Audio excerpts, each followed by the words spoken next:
Good evening. My name is Joseph McKinney. I am a entertainment business major here at Full Sail University, and this evening I will be discussing the Writers Guild strike of 2007 and 2008, which parties were involved, and how they negotiated an agreement that was feasible for both sides. The strike sought increased funding for the writers in comparison to the profits of the larger studios. Every 3 years, the Writers Guild of America negotiates a new basic contract with the AMPTP by which its members are employed. This contract is called the Minimum Basic Agreement. In 2007, negotiations over the MBA reached an impasse, and the WGA membership voted to give its board authorization to call a strike, which it did on Friday, November 2nd, 2007. The strike began the following Monday on November 5th.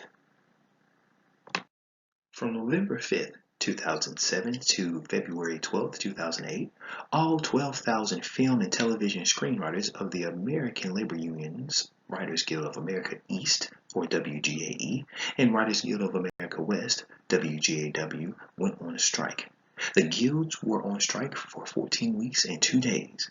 In contrast, the previous strike held in 1988, the longest in the history of the guild, lasted 21 weeks and 6 days, costing the American entertainment industry an estimated $500 million in opportunity costs.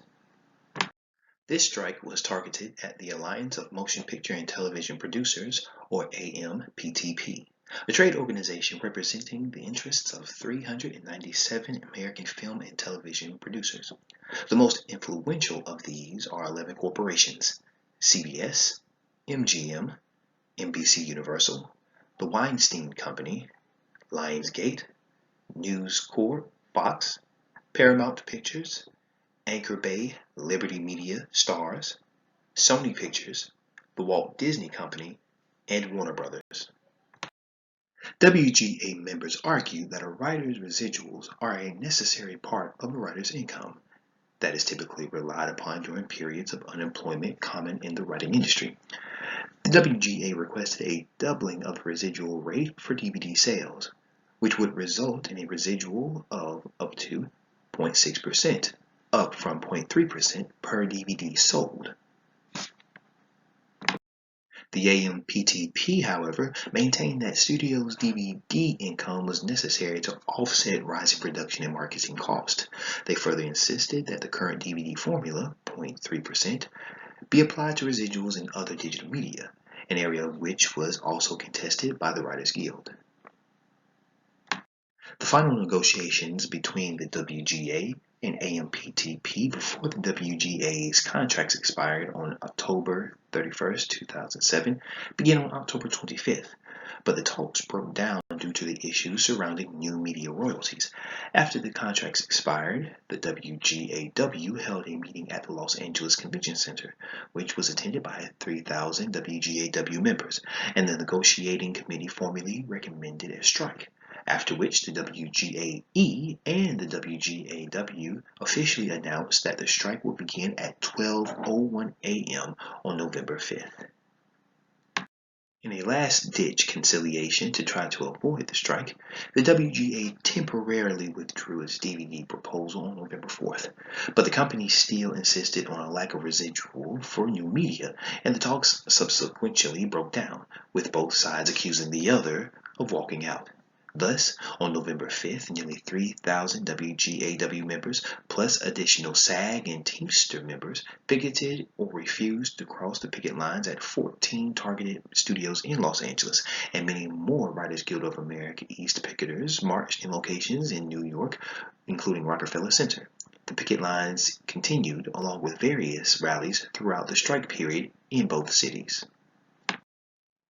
On November 16, 2007, both the WGA and the AMPTP made the following announcement, quote, "Leaders from both the WGA and the AMPTP have mutually agreed to resume formal negotiations on November 26th. No other details or press statements will be issued," end quote.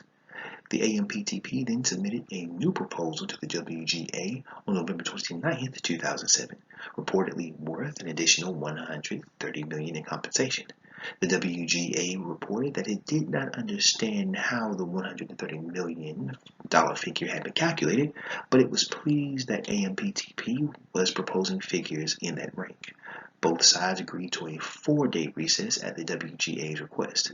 Talks were resumed on December 4th. In mid-December, the WGA announced plans to try to negotiate with individual production companies to end the impasse. The AMPTP and WGA both agreed to resume informal talks in an effort to organize formal negotiations on July 19, 2008. This was accepted and both parties decided to go back to the negotiating table as of that date. However, the president of the WGA had ordered a media blackout with no WGA employees reporting any news to the media. To me, the biggest aspect of the entire process that I saw as a positive was the fact that while the two sides had very solid perspectives, they were very professional in how they conveyed their messages. Neither side bashed the other, and their media statements, when they were made, were of the utmost professional and ensured that the reputation and integrity of the organization was still intact. To that note, the biggest deterrent to the process was the fact that they seemed to always end talks without anything getting done. No matter how much they had tried to negotiate to take one step forward, abruptly ending the talks made both sides take multiple steps back. It was clear from the very beginning that both sides utilized the grudger negotiation tactic that falls under the canopy of game theory as discussed in my negotiation and deal-making class at Full Sail. This type of negotiation tactic places its proposal or demands on the table, and if the other side does not adhere to them, then they no longer try to come to a middle ground. They will simply refuse any other alternatives. In short, both sides were unmovable in their proposals, and thus many of the talks were a farce, and thus prolonged the strike. Both parties also utilized the communication type known as commander.